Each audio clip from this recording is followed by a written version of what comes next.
ماہی نے بے اختیار گردن پہ ہاتھ رکھا۔ ان باتوں سے اس کا دم گھٹ رہا تھا۔ یعنی یہ عامل، بابا وغیرہ واقعی جادو میں ماہر ہوتے ہیں؟ وہ بڑبڑائی۔ ہمارے ہاں فلموں اور ڈراموں میں دکھایا جاتا ہے کہ اکثر عامل فراڈ ہوتے ہیں اور پیسے لے کے ڈکوسلا کر رہے ہوتے ہیں، جبکہ حقیقت اس سے مختلف ہے۔ جادو یا جادو کی کاٹ کرنے والے لوگوں کی اکثریت فراڈ نہیں ہوتی، وہ واقعی اس علم کو جانتے ہیں، کوئی کم اور کوئی زیادہ۔ کیا ہم کھڑکی کھول سکتے ہیں؟ وہ بے اختیار بولی۔ یہ باتیں اس کے لیے بہت زیادہ تھی، اسے کچھ دیر خاموشی سے ان باتوں کو جذب کرنا تھا۔ کیف سے اس گفتگو کے بعد وہ کمرے میں آئی اور ماں کے ساتھ لپٹ گئی۔ اس کو آج کل بہت نیند آ رہی تھی، غالباً روزے کا اثر تھا، جانے وہ کتنی دیر سوتی رہی۔ سورج سوا نیزے پہ چمکنے لگا جب گیٹ پہ رونے دھونے کی آوازیں سنائی دینے لگی۔ وہ ہڑبڑا کے اٹھی اور کھڑکی تک آئی، مگر پوسٹ کا منظر دیکھ کے اس کے ہاتھوں کے طوطے اڑ گئے۔ کل معید نے نیورولوجسٹ کزن جواد کو سختی سے تاکید کر دی تھی کہ ماں کی بیماری کے بارے میں کسی کو نہ بتائے، مگر بھلا ہو واٹس ایپ فیملی گروپس کا 4 سدہ مردان اور پشاور تک ماں کی بیماری کی خبر پھیل چکی تھی۔ ان کے زیادہ تر رشتہ دار کے پی اور اسلام آباد میں رہتے تھے۔ لاہور میں بہت تھوڑے رشتہ دار تھے جو ان کی دادی کے سائڈ کے تھے۔ دادا پٹھان تھے، دادی پنجابی تھی۔ کبیرہ تائی بھی دادی اور ان کے رشتہ دار تھی۔ اس صبح اس نے زندگی کا ایک اور رخ دیکھا۔ ماں بیمار ہو جائے تو لوگ کیا کرتے ہیں؟ لوگ گاڑیاں بھر بھر کے آنے لگ گئے۔ یہ کیف کے غائب ہونے کا وقت تھا، اس لیے وہ ڈیوٹی پہ موجود نہ تھا۔ ہوش میں آتے ہی خواتین رو رو کے کشمالہ کو ملنے لگیں۔ ہائے تمہاری امی اتنی جوان تھی، اس کی عمر ہی کیا تھی؟ اگر ماں ہی ہوتی تو 2-4 منہ توڑ جواب دے چکی ہوتی کہ میری ماں اب بھی مری نہیں ہے، زندہ ہے، ابھی سے ماتم نہ شروع کریں۔ لیکن وہ کشمالہ تھی۔ اس نے گہری سانس لی کہ سب کچھ اندر ضبط کیا اور باری باری ان سب سے ملی۔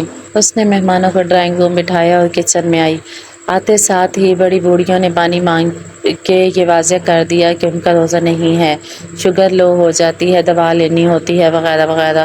باجی ان کے لیے کیا بناؤں؟ بخت بی نے پریشانی سے پوچھا۔ کسمالہ نے ہاتھ کے اشارہ کر کے اسے خاموش کروایا۔ کاؤنٹر کے ساتھ کھڑے کھڑے اس نے آنکھیں بند کی۔ اسے اس مسئلے کا حل ڈھونڈنا تھا۔ وہ جو سمجھ رہی تھی کہ ماں کو ان کی بیماری سے لا علم رکھا جا سکتا ہے، وہ غلط تھی۔ ایسی عورت جس کے گھر کا کوئی بڑا مسئلہ نہ چل رہا ہو، وہ خوش و خرم نظر آتی ہو، اس کے بچے کامیاب اور پھلتے پھولتے دکھائی دیتے ہوں، وہ لوگوں کے لیے قابل حسد ہوتی ہے۔ جب ایسی عورت بیمار پڑ جائے تو رشتہ داروں کو بہت مزہ آتا ہے۔ ایسے میں بہت کم تھے جو حورِ جہاں بیگم کے لیے افسردہ تھے۔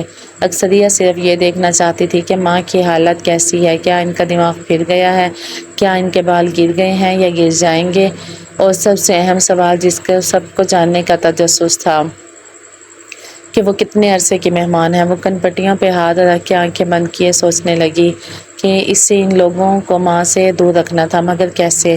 وہ کشمالہ مبین تھی۔ وہ اکیلے اسلام آباد کا ایک ایلیٹ ریسٹورانٹ چلاتی تھی۔ وہاں بھی بعض اوقات گروپس کے جھگڑے ہو جاتے تھے۔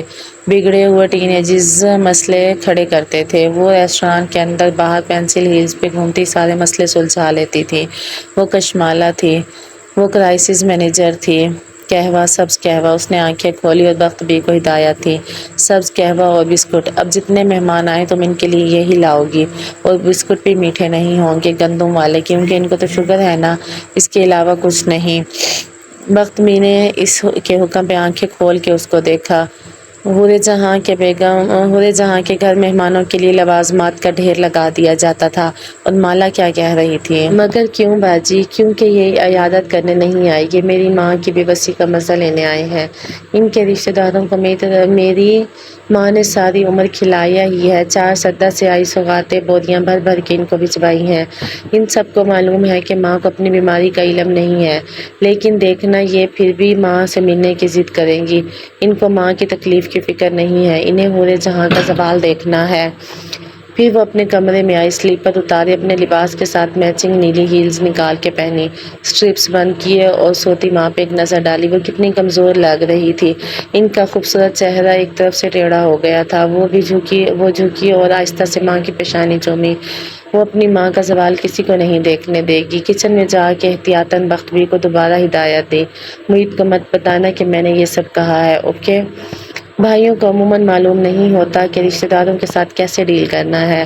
کوئی پھوپھی چاچی ان سے ہنس کے بات کر لے تو وہ سمجھتے ہیں کہ وہ لوگ بہت مخلص ہیں، ان کے آگے سب بول دیتے ہیں، مجھ سے ساری دنیا کی سرجریز کروا لو، لیکن اسے اتنا نہیں معلوم ہوتا تھا کہ کس نے اپنی بیٹی کے لیے نظر رکھی ہوئی ہے۔ ماہی جب کسی آنٹی کے ساتھ معید کو ہنس کے بات کرتے دیکھتی تو سر پکڑ لیتی، اف یہ کب عقل کرے گا۔ وہ ڈرائنگ روم میں آئی تو سب اس کے منتظر تھے، ایک آنٹی اور بھی آ گئی تھی، کوئی کرسی پہ ٹانگ جما کے بیٹھی اور شائستگی سے ان کے سوالات کے جوابات دینے لگی۔ عزا کی شادی پہ تو حورے آپا کہہ رہی تھی کہ ان کی گھٹنے کا مسئلہ چل رہا ہے، یہ ٹیومر کہاں سے نکل آیا۔ وہ اپنے رشتہ داروں کو جانتی تھی، وہ صاف نہیں کہہ رہے تھے، لیکن ان کا مطلب یہ تھا کہ حورے جہاں کے بچوں کو عرصے سے ٹیومر کا علم تھا، بس چھپا رہے تھے۔ اب بات خود ہی نکل کے آئی تو چھپا نہیں سکے۔ بھئی بیٹا ڈاکٹر ہے، ایسا ہو سکتا ہے کہ ماں کے ٹیومر کا علم نہ ہو، بال گر گئے ہیں یا گر جائیں گے، باتھ روم کیسے جاتی ہیں؟ اگر آپریشن ہوا تو کیا یورین بیگ لگائیں گے؟ ایک عورت کو دوسرے عورت کی بے بسی جاننے کا کتنا تجسس تھا۔ کسی عورت کے بال اور اس کا باتھ روم نہ جا سکنا یہ اس کا وقار ہوتا ہے، یہ اس کا انتہائی پرسنل معاملہ ہوتا ہے۔ اور یہاں بیٹھی سب خواتین پڑھی لکھی تھی، وہ چارسدہ اور مردان سے برسوں سے شفٹ ہو کے ان کے شہروں میں آ بسی تھی، لیکن اسے یقین تھا کہ چارسدہ میں رہنے والے اس کے رشتہ داروں کے مینرز ان سے بہتر ہوں گے، وہ یوں دل نہیں دکھاتے ہوں گے، وہ مریض کے گھر بلا اجازت بنا بتائے نہیں آتے ہوں گے، اور اگر آ گئے تو گھنٹوں نہیں بیٹھتے ہوں گے۔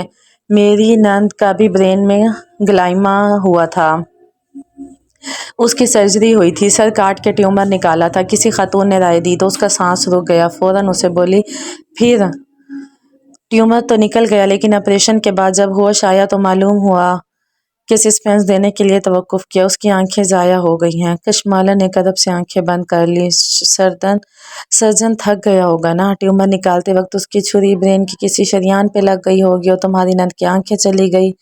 اف، اس نے بدقت ضبط کیا، کوئی ان رشتہ داروں کو یہ کیوں نہیں سکھاتا کہ مریض کے پاس کہیں بات پہ فرشتے آمین کہتے ہیں، اس لیے اچھی بات منہ سے نکالنی چاہیے۔ اچھا اپنی ماں کو تو لے آؤ، ایک آنٹی نے کوئی تیسری دفعہ کہا۔ وہ سب بار بار دروازے کی طرف دیکھتی تھی، کب حورے جہاں آئے گی اور کب اس کی حالت کو اپنے ذہنوں میں ریکارڈ کریں اور پھر یہ سارا احوال واٹس ایپ گروپس کے ذریعے پورے پاکستان میں نشر کر سکیں۔ ان کا خیال تھا کہ ماں سے بیماری چھپانا بھی ڈرامہ ہے، ماں تو نہیں ہل سکتی۔ وہ ٹانگ پہ ٹانگ جمائے بیٹھی نرمی سے کہہ رہی تھی، ماں کی سرجری ہوئی ہے، ڈاکٹر نے ان کو سختی سے کسی سے بھی ملنے سے منع کیا، انفیکشن ہو سکتا ہے نا۔ اسے اندازہ تھا کہ وہاں بیٹھی کسی خاتون کا میڈیکل نالج اتنا نہیں ہوگا کہ اس کے بہانے کا فوری جواب دے سکے۔ اگلے 2-3 دن تک کئی رشتہ دار آئے اور گئے۔ کشمالہ اسی کرسی پہ بیٹھی ان سے ملے گئی، نرمی اور شائستگی سے وہ ماں سے ملاقات سے منع کر دیتی۔ قہوے کے پیالے آتے اور جاتے گئے، سوائے چند ایک مخلص لوگوں کے، کوئی مہمان ان سے خوش نہیں گیا، سب کے منہ بنے ہوئے تھے۔ روزہ مہمان ماں کی بار کی دیکھ بھال، وہ تکان سے چور ہو گئی تھی۔ افطار کے بعد کوئی سکون ہوا، اکثر لوگ مل کے جا چکے تھے، اس نے ماں کے رشتہ داروں کے واٹس ایپ گروپ سے نکال دیا، کیونکہ وہ لوگ جو مل کے جا رہے تھے، جن کو وہ برملا بتا چکی تھی کہ ماں کو ان کی بیماری کی خبر نہیں دینی، وہ ملنے سے مایوس ہونے کے بعد افسوس بھرے آڈیو میسیجز ماں کو بھیج رہے تھے۔ آپ کے برین ٹیومر کا سن کے بہت افسوس ہوا، کشمالہ کا دماغ گھومنے لگا۔ وہ کئی دفعہ بتا چکی ہے ماں کو نہیں بتانا، انہیں سرجری سے پہلے دل کا عارضہ پیش نہ آ جائے، مگر نہیں، لوگوں کو تو حورے جہاں کا اس کو زوال دکھانا تھا۔ اس نے ماں کا فون آف کر کے دراز میں ڈال دیا، نہ وہ فون دیکھیں گی نہ ان کو معلوم ہوگا۔ ڈاکٹر راہید نے اٹھ کے کھڑکی کھولی تو ٹھنڈی ہوا تیزی سے اندر آئی۔ ماہی گہرے گہرے سانس لیتی ہوئی خود کو نارمل کرنے لگی۔ نوجوان اس کی تازہ کافی اور ساتھ میں پانی کی بوتل لے آیا، اس نے تیزی سے ڈھکن گھمایا، کلک کی آواز کے ساتھ ڈھکن کی سیل ٹوٹی۔ بوتل کا منہ ہونٹوں سے لگایا تو اندر تک ٹھنڈ اتر گئی۔ ہمیں معلوم کیسے ہوگا کہ ہم پہ جادو کیا جا رہا ہے؟ اب وہ کچھ بہتر محسوس کر رہی تھی۔ آپ بتائیں مابینہ، آپ کو کیسے شک ہوا کہ آپ پہ جادو کیا جا رہا ہے؟ کھڑکی کے پاس رکھی کرسی پہ بیٹھی سلک سکارف والی لڑکی نے سر جھکا کے آنکھیں بند کر لی۔ خوابوں سے یہ ہر دوسرے گھر کی کہانی ہے مابینہ، کسی گھر کے کسی ایک فرد کو اچانک سے خواب آنے لگتے ہیں جس میں انہیں اشارہ دیا جاتا ہے، مگر لوگوں کو ایسے خوابوں پہ 2 طرح سے رد عمل ہوتا ہے، ایک وہ جو جادو کو روکنے کا اہتمام کرتے ہیں، دوسرے وہ جو اسے ہم وہم سمجھ کر نظر انداز کر دیتے ہیں۔ جادو کو روکنے کا اہتمام مطلب ہم اس بارے میں بعد میں بات کریں گے، پہلے آپ اپنے خوابوں کے بارے میں بتائیں۔ ماہی نے اسکیچ بک ان کے سامنے رکھی، پھر اس کے صفحے پلٹائے۔ اس بچے کی تصویر پہ وہ رک گئی۔ ڈاکٹر عائد نظریں جھکا کے اس کی تصویر کو دیکھنے لگے۔ کیا آپ اس بچے کو پہچانتے ہیں؟ انہوں نے نظریں اٹھا کے اسے دیکھا، پھر اس بات میں سر ہلایا۔ شاید۔ دوبارہ سے وہ اس تصویر کو دیکھنے لگی۔ یہ مجھے ماں اور مالا کو الگ الگ خواب میں نظر آیا ہے، اور شاید عباد کو بھی، مگر وہ بتاتا نہیں ہے۔ عباد آپ کو پریشان نہیں کرنا چاہتا ہوگا، لیکن یہ اپنوں کا فرض ہوتا ہے کہ ایک دوسرے کے لیے پریشان ہونا۔ برا خواب نہیں بتانا چاہیے، لیکن اشارہ دے دینا چاہیے کہ تاکہ دوسرا کوئی سیلف ڈیفینس کر سکے۔ ہمیں دوسروں کے بارے میں خواب میں اشارے اس لیے آتے ہیں تاکہ ہم ان کو خبردار کر سکیں۔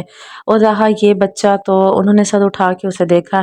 اسے قدیم داستانوں میں چینجلنگ کہا جاتا ہے۔ بڑا سر، چھوٹا جسم، لمبے کان اور آنکھوں کی جگہ سیاہ خلا۔ یہ والا بچہ کسی شیطان کی شکل ہے۔ مختلف کلچرز میں مختلف ناموں سے آیا ہے، مگر یہ ہے کون؟ افطار کے بعد وہ ماں کو لاؤنج میں لے آئی اور ڈرامہ لگا دیا۔ بخت بی بی جوڑ کے ساتھ بیٹھ گئی۔ کشمالہ نے کانوں میں ہینڈز فری لگا لیا اور صوفے پہ پیر اوپر کر کے بیٹھ گئی۔ ماہی کی کال آ رہی تھی۔ آج ماہی اپنے کچن میں نہیں کھڑی تھی، نہ ہی اس نے ایپرن پہن رکھا تھا، نہ وہ ہنستی مسکراتی ملی تھی۔ آج جو چہرہ اسے دکھائی دیا وہ ایسی لڑکی تھی جس کی ماں سمندر پار بیمار تھی، وہ اس کے پاس نہیں جا سکتی تھی۔ ماہی کی آنکھیں رو رو کے سرخ ہو چکی تھی۔ ماں ٹھیک ہو جائیں گی ماہی، وہ دبی دبی آواز میں انگریزی میں کہہ رہی تھی۔ ماں اس سے فاصلے پہ ویل چیئر پہ بیٹھی نکاہت سے ٹی وی دیکھ رہی تھی۔ معید ہمیشہ پڑھائی میں بزی رہتا تھا اور تم اپنے کاموں میں۔ میں بچپن سے ماں کی بیسٹ فرینڈ تھی اور ماں میری بیسٹ فرینڈ تھی۔ تم دونوں کا اتنا بڑا سوشل سرکل بھی ہے، لیکن ماہی کا عباد اور ماں کے علاوہ کوئی بیسٹ فرینڈ نہیں تھا۔ مالا، معید، عباد اور ماں، میں اس چکور میں رہتی ہوں۔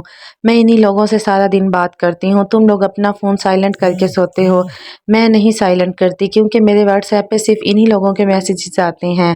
یہاں کینیڈا میں جب کسی کی پاکستان سے کال آئے تو نمبر دیکھ کے دل ہول جاتا ہے۔ اف مالا، میں ماں کے پاس کیوں نہیں ہوں؟ تم آ کے کیا کرو گی؟ تم نہیں سمجھ سکتی، تم اس وقت ماں کے ساتھ ہو۔ تم اس اولاد کا غم نہیں سمجھ سکتی جو بیماری میں اپنے ماں باپ کے ساتھ نہ ہو۔ کوئی میرا غم نہیں سمجھ سکتا۔ اس نے فون رکھ دیا۔ وہ پھر سے رونے لگی۔ مالا، ماہی سے کہو ملازموں کو کھانا دے دے۔ ماں کو بیٹھے بیٹھے نیند آنے لگی تو غنودہ سی آواز میں بولی۔ وہ پیر نیچے اتارتی اٹھ کھڑی ہوئی۔ میں کہتی ہوں ماہی کو، آئے ہم کمرے میں چلتے ہیں۔ وہ ان کے پیچھے آ کھڑی ہوئی اور ویل چیئر دھکیل کے اندر لے جانے لگی۔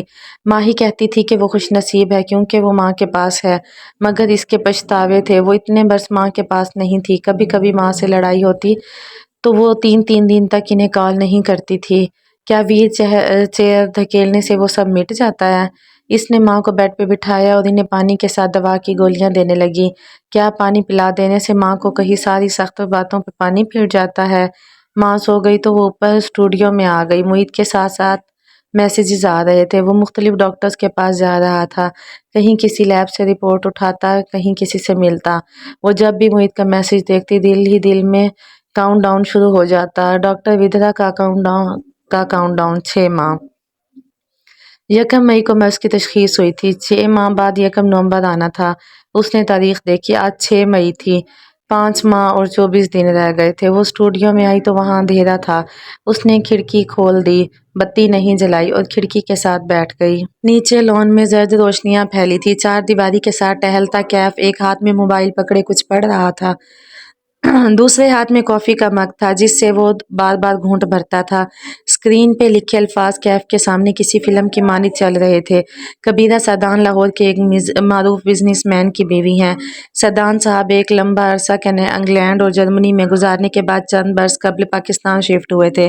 کبیرہ بیگم سنگھار میز کے سامنے اسٹول پہ بیٹھی تھی، مخملی باتھ روب میں ملبوس۔ وہ چہرے پہ نرمی سے کریم مل رہی تھی۔ انگلیوں کے ناخن لمبے اور سرخ نیل پینٹ سے مزین تھے۔ بوائے کٹ بال سلیقے سے سیٹ تھے۔ پیچھے ایک ملازمہ جوس کا گلاس پکڑے کھڑی تھی۔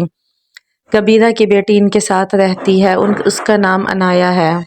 میک اپ سے ڈھکے چہرے کے ساتھ کبیرہ بیگم باہر لاؤنج میں آئی اور دیوار کی آئینے میں اپنا عکس دیکھا۔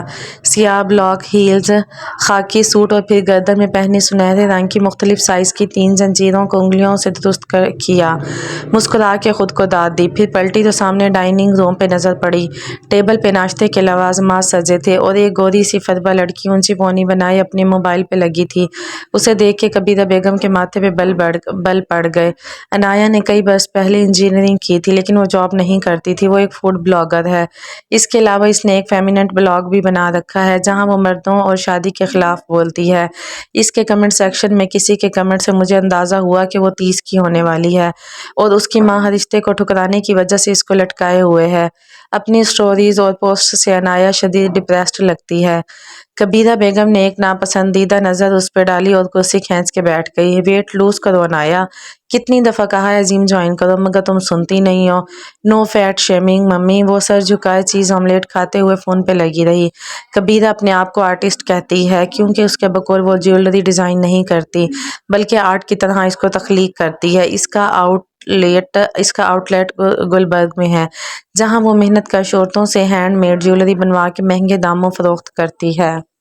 یہ لاہور کے ایک بوتیک سٹائل آؤٹ لیٹ کا منظر تھا۔ جگہ جگہ مجسموں کے سر رکھے تھے جن کی گردنوں میں قیمتی پتھروں سے مزین ہار دمک رہے تھے۔ سفید ٹائل سے چمکتے فرش تیز روشنیوں میں اصل سے زیادہ خوبصورت نظر آتے زیورات۔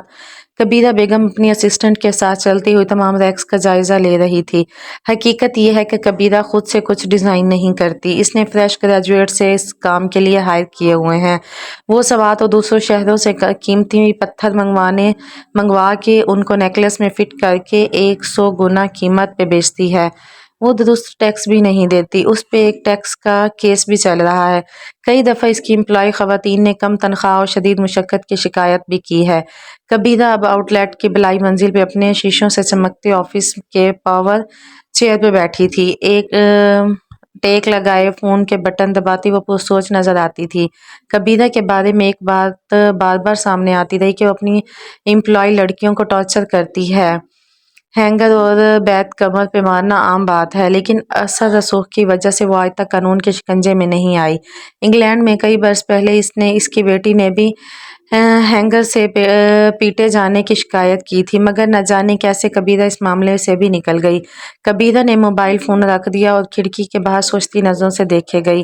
ایک منظر آنکھوں میں منجمد ہو گیا، عزا کی شادی کا منظر جب زیاد اور کشمالہ کھڑے بات کر رہے تھے ایک دوسرے کے آمنے سامنے، وہ ہنس رہے تھے، ایک دوسرے کو دیکھ رہے تھے۔ وہ منظر آنکھ کا شتیر بن گیا تھا۔ اب آتے ہیں کبیرہ کے بیٹے کی طرف۔ کیف دلچسپی سے پڑھنے لگا۔ کبیرہ کا ایک ہی بیٹا ہے جس کا نام علیان تھا۔ 5 سال کی عمر میں علیان بیمار پڑا اور انگلینڈ میں ہی اس کا انتقال ہو گیا۔ اس کے بیٹے کا ڈیتھ سرٹیفکیٹ بھی مجھے مل گیا ہے۔ البتہ پاکستان میں موجود کبیرہ کے رشتہ دار دوسری کہانی سناتے ہیں۔ ان کے مطابق کبیرہ اپنے بیٹے کو زندہ اور انگلینڈ میں ایک کامیاب بزنس مین کے طور پر ظاہر کرتی ہے۔ میں اس بات کو نہیں سمجھ سکی، یا تو کبیرہ کا بیٹا واقعی مر چکا ہے اور وہ لوگوں کے سامنے ایک جھوٹی کہانی سناتی ہے کیونکہ کبیرہ کے سائیکی ایشوز بھی ہیں، یا پھر کبیرہ کا بیٹا کسی اور نام سے زندہ ہے، وہ کسی غیر قانونی کام میں ملوث ہے۔